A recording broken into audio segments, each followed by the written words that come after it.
Hi, everyone, and welcome back to Brian's Horror Corner, and welcome to this horror movie review as part of my summer horror movie series for the month of July here.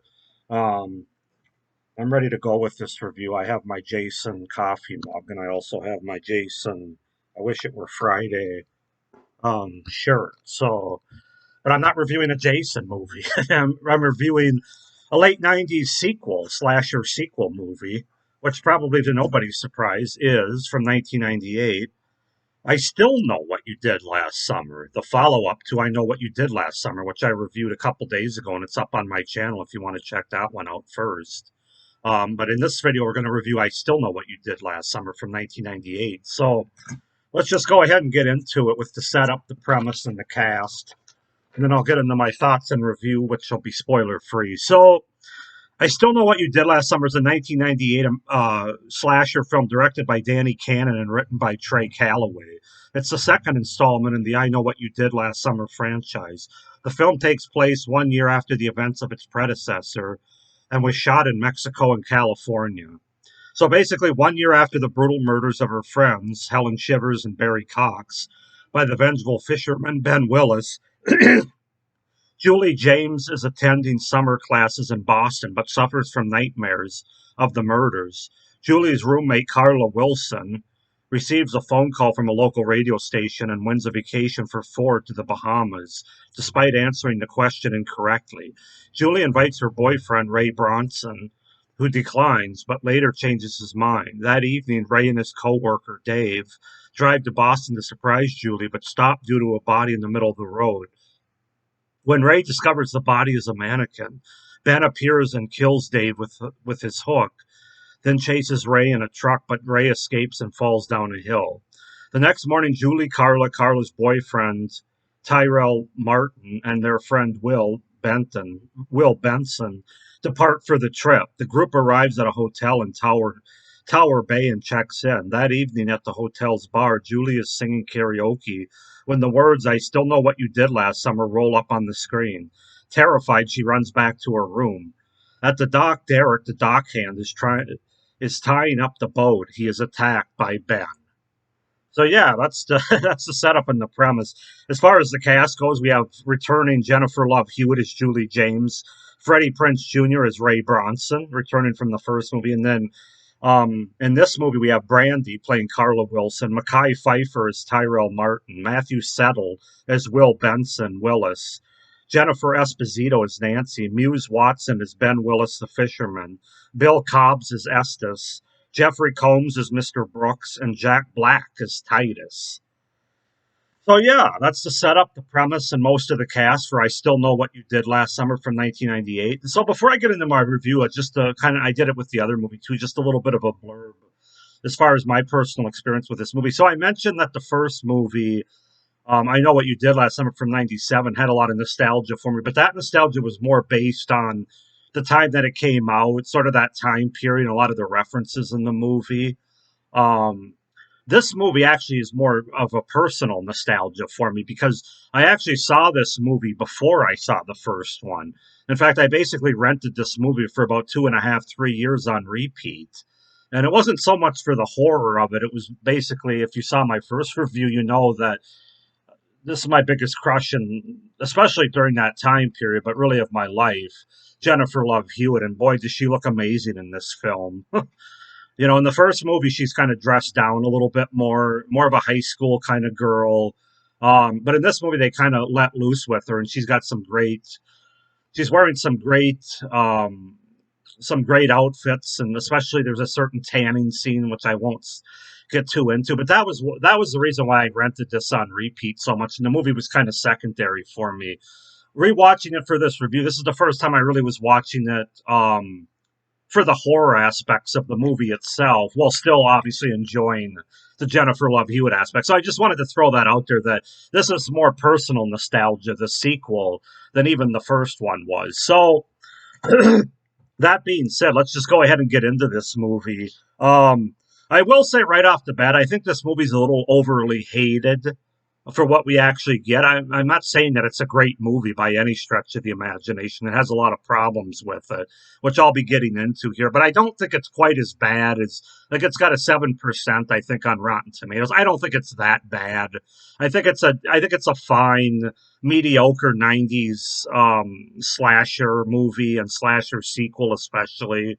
Again, if you're a fan of the genre and of horror movies, but especially slasher movies, there's a lot worse slasher movies than this one out there. So I always felt like it was a little more overly hated than it deserves. Even taking my love just for Jennifer Love Hewitt out of it when I first watched it the first 2 or 3 years after it came out, I could still recognize that it wasn't a complete dumpster fire, and even more so now with some of the other slashers I've seen. So that being said, let's just go ahead and get into it, starting with the things that I liked about the movie. So I feel like this movie is more of an R-rated slasher. I talked in my review about the first movie that a lot of the aspects were more PG-13 slasher, other than the language where they have a lot of F-bombs. That was more R. This movie I feel like is more R all around. We still don't get any nudity in it, although there's plenty of cleavage. Um, but this movie, the kills are more ratcheted up. I feel like they're more on screen and not cut away. They're a little bit more violent and brutal. There's a little bit more blood involved for sure. Not necessarily gore, but it's a little bit more bloody than the first movie. So that's one thing that I can say about the sequel that I enjoyed. I was kind of calling for it in my review for the first one, that I wish it was more R-rated in terms of the kill. And even though they still don't go that far with it, as much as you might like, or you might get in the '80s or in the 2000s. In the '90s, they kind of played down the nudity and the gore of slasher movies. Other than, well, even Scream, I guess, kind of did the first few. But I did appreciate the fact that the kills. I thought there were more kills for one thing in this movie. And they're more on screen. You see more of them with more blood involved. So that was one pro that I definitely have. Again, I enjoy the music and the score of this movie, even maybe more so than the original. It has a lot of solid late '90s nostalgia vibe soundtracks going on. There's a lot of songs in this movie. Jennifer Love Hewitt sings in this movie. She's a pretty good singer. Yeah, there's just a lot related to the score and the music, and especially the soundtrack of this movie that really, again, took me back to those nostalgic vibes of me renting it on repeat. So I definitely have to bring that up as a pro. I like the fact that they use a different location or setting in this movie, or for the majority of this movie, where it takes place. It obviously looks great visually, being in the Bahamas. Now, how they get there and the premise of them going there is one of my big cons that you'll hear about in a few minutes here. But as far as the scene and the location itself, I do enjoy that aspect. I kind of like when sequels change up the setting of a movie and don't just repeat the same setting and location of the original movie. So that's a pro. I think Freddie Prinze Jr. and Jennifer Love Hewitt do a really solid job reprising their roles here. In fact, I would say they're even better than the first movie. Especially their characters, I think, is better than the first movie. Like Ray's on a revenge trip for most of this movie, where even though he's kind of sidelined, he's trying to get to Julie to save her and anyone else that he can. Where in the first movie, he was just kind of sidelined off doing his own thing, and his acting wasn't that good. And his character really didn't have much to do. His character has more to do in this movie, and it's more understandable and relatable, or not, maybe not relatable, but you sympathize with them more. And her character, I feel like she's more of a final girl in this movie than she was in the first one, where in the final act, she's basically just screaming at everything she sees. In this movie, she becomes a real badass final girl. So I just really like both of them actually a little bit more in this movie, both their characters, and I thought their acting was even better. And Jennifer Love Hewitt, I thought her acting was fine in the first movie, but I actually, because I like her character more in this movie, I think she does a better job acting in this movie as well. Um, so that's definitely a pro with those two returning performers and characters. Um, I thought Brandy and Mackay Pfeiffer were solid additions, providing some humor and fun. Um, he's kind of a cocky, arrogant, just wanting to be there to have sex and stuff character, but he provides a lot of humor as well with some of his dialogue and stuff. And I like Mackay Pfeiffer in general. Of course, he went on to do ER for a number of years. And he's done a lot of other good stuff too. And so I like him as an actor, but even though this isn't his best performance by any means, I just kind of enjoyed him from an entertainment standpoint, not necessarily from a well written character standpoint. And I thought Brandy was pretty good. Not as good as Sarah Michelle Gellar's character as far as being her best friend. Julie's best friend in the first movie. I didn't think Brandy was on that level or character of Carla because Carla, for some reason, was trying to push an antagonist a little too. What ended up being an antagonist a little too much in this movie for really no reason, and I don't know. She was kind of giving him the cold shoulder and kind of running cold a lot. I don't know. She's fine. She brought a lot to the table, but again, not on the level of Sarah Michelle Gellar. I've heard people in reviews for this movie say that they actually like her more than Sarah Michelle Gellar's character. I completely disagree with that. I think Sarah Michelle Gellar was one of the best things about the original movie. I think Brandy's just fine. I think he's good because of the entertainment humor that he brings. These two are really good. So that's how I'd sum up the characters. Overall, well, this movie's definitely not groundbreaking, and you could tell it was a rushed sequel, as you tend to get in slasher movies, especially rushed out sequels for a money grab. I'm entertained by it, and I have fun with this movie. I think it's highly rewatchable, like the first movie, and for me, it's even more rewatchable because of the nostalgia, the personal and direct nostalgia that I have to it. So, well, I can fully accept that it's not a great conceived movie, and it's certainly rushed, not as well written or directed. I have fun with it and I'm entertained by it, and I have no problem having it in my collection and being able to watch it every summer. So, but now we got to get into some of the cons and the things that don't work about this movie. And unlike the first movie, the premise and the unfolding story in this movie is absolutely ridiculous. I mean, you could tell it was just written on a weekend. That has plot contrivances, that has twists that don't work at all, and they try to make a mystery and red herrings out of it as far as what's happening, and it doesn't work in the slightest. We know who the killer is. The twists don't work. There's really no mystery aspect. This is more of a, I feel like more of a paint by numbers cutout, carbon cutout slasher sequel movie in the late '90s.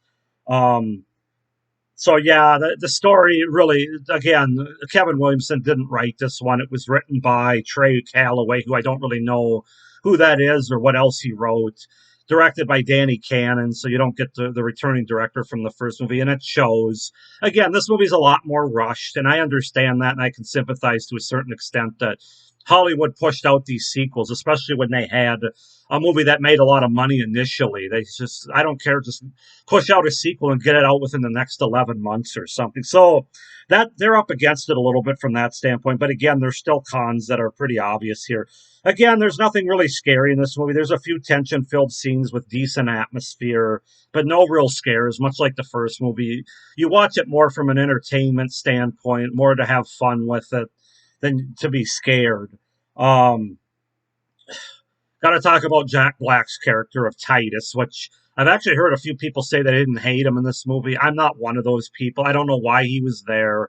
Jack Black totally overplays him.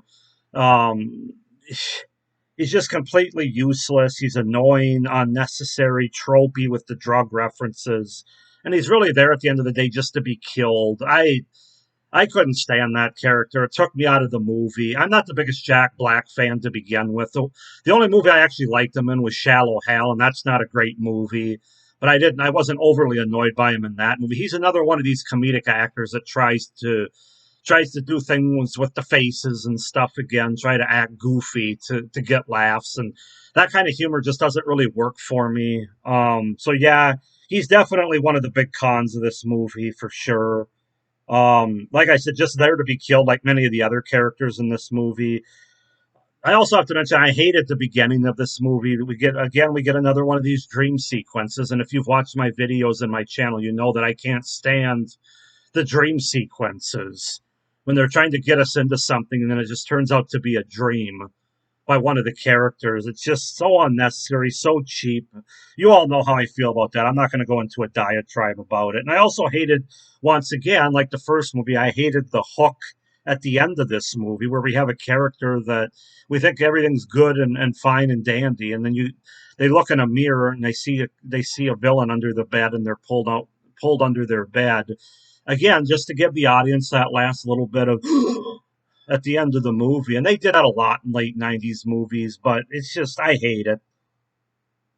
This movie's clearly not as well directed as I mentioned earlier, and it's certainly not as deep or as well thought out or written as the first movie. Much more of a rushed money grab. So, yeah, that's about the best way I can say it from a con standpoint. Overall, guys, though, I do think this movie's a little bit more hated than it should be. I'm not. It's not a great movie. I'm going to give it a. I'm trying to figure out what I should give it. You know what? For me, I'm going to give it a 7 out of 10, and I realize that's probably high, but because of my direct nostalgia with this movie and particularly this actress, Jennifer Love Hewitt, I'm going to give it a 7 out of 10. I just enjoy it. I enjoy it because of the nostalgia it brings for me. I enjoy it because of these characters who I think are pretty good, and he's funny. She's okay. It's just it's a fine sequel. It's a fine slasher sequel. Again, if you're somebody that watched a lot of slasher movies, especially after 2000s and even in the 80s to a certain extent, you know that this is far from the worst one. There's entertainment to be had here, despite the ridiculous story premises and conveniences. Like one thing I didn't mention in my cons is how the hell do they get when they're doing karaoke? How does I still know what you did get on the karaoke screen? It makes absolutely no sense. The whole radio contest aspect makes no sense. The twist with one of the characters at the end of the movie is completely out of nowhere, does not work in the slightest. So again, I'm not praising this movie, but I'm going to give it a 7 out of 10 more from a personal standpoint. So yeah, that's my review for I Still Know What You Did Last Summer from 1998. Go ahead and comment down below, guys, what you think of this sequel. Do you like it? Do you think it's worse than I do? Why not? Please like this video and hit the little notification bell down below so you don't miss any of my upcoming videos for this series. And please subscribe to my channel so you don't miss any of my great horror content for the rest of the year that I have coming out. So thank you for watching. I hope you enjoyed this review. Hope you have a great day, but stay scared. Bye.